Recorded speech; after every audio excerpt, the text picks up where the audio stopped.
आज हम देख रहे हैं कि किस तरीके से थीम सेटिंग्स काम करती। अभी हम लोग इसमें सेटिंग्स बना नहीं रहे, हम लोग सिर्फ ओवरव्यू देख रहे हैं कि थीम सेटिंग्स का ओवरव्यू किस तरीके से थीम सेटिंग काम करती। तो आप अपीयरेंस पे क्लिक करेंगे और सेटिंग्स में जाएंगे तो ये सेटिंग्स का कुछ इस तरीके से पेज खुलेगा। यहाँ पे ग्लोबल सेटिंग का एक ऑप्शन आएगा और यहाँ पे आपकी जितनी थीम है, जितनी थीम आपने बना रखी है उन थीम का ऑप्शन यहाँ पे दिखाई देगा।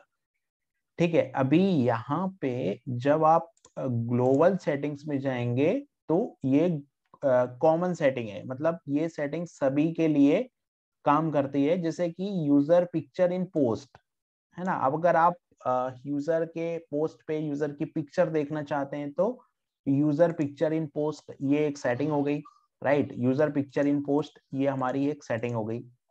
तो ये चेक कर देंगे तो यूजर की पिक्चर उस पोस्ट पे दिखेगी। User picture in comment, comment पे यूजर की पिक्चर दिखेगी, है ना। फिर user verification status in the comments, comments में यूजर का वेरिफिकेशन स्टेटस दिखेगा। और यहाँ पे शॉर्टकट आइकन, शॉर्टकट आइकन और फेव आइकॉन जो होता है शॉर्टकट आइकन वो यहाँ पे दिखाई देगा। फिर लोगो है तो use the default logo supplied by the theme, हमने थीम के अंदर जो लोगो रखा है वो दिखेगा। और अगर आप ये लोगो यूज नहीं करके कोई नया लोगो अपलोड करना चाहते हैं तो आप यहाँ से उस फाइल को अपलोड कर सकते हैं। ठीक है। और फिर फेव आइकॉन, फेव आइकॉन मतलब ये जो ऊपर आइकॉन दिखाई देता है वो फेव आइकॉन है टाइटल पे। तो ये आइकॉन भी हम लोग यहाँ से चेंज कर सकते हैं। तो ये जो सेटिंग है वो सारी थीम के लिए काम करती है। फिर कुछ थीम स्पेसिफिक सेटिंग होती है। थीम स्पेसिफिक सेटिंग जैसे कि अगर मैं बार्टिक पे जाऊंगा तो आप देखोगे ये थीम स्पेसिफिक सेटिंग है, लेकिन यहाँ पे ये ग्लोबल सेटिंग भी है। तो ये ग्लोबल सेटिंग को भी हम यहाँ से ओवरराइड कर सकते हैं। थीम स्पेसिफिक सेटिंग से जाके इन ग्लोबल सेटिंग को भी हम यहाँ पे ओवरराइड कर सकते हैं। लेकिन यहाँ पर वार्टिक थीम की कुछ अपनी सेटिंग्स है, जैसे कि यहाँ पे आप अगर देखोगे तो हेडर बैकग्राउंड कलर, अब हेडर बैकग्राउंड कलर अगर मान लो मैं ऐसे कर दूंगा तो यहाँ प्रीव्यू भी दिखेगा। ये ग्रीन कर दूंगा तो ग्रीन कुछ इस तरीके से दिखेगा प्रीव्यू।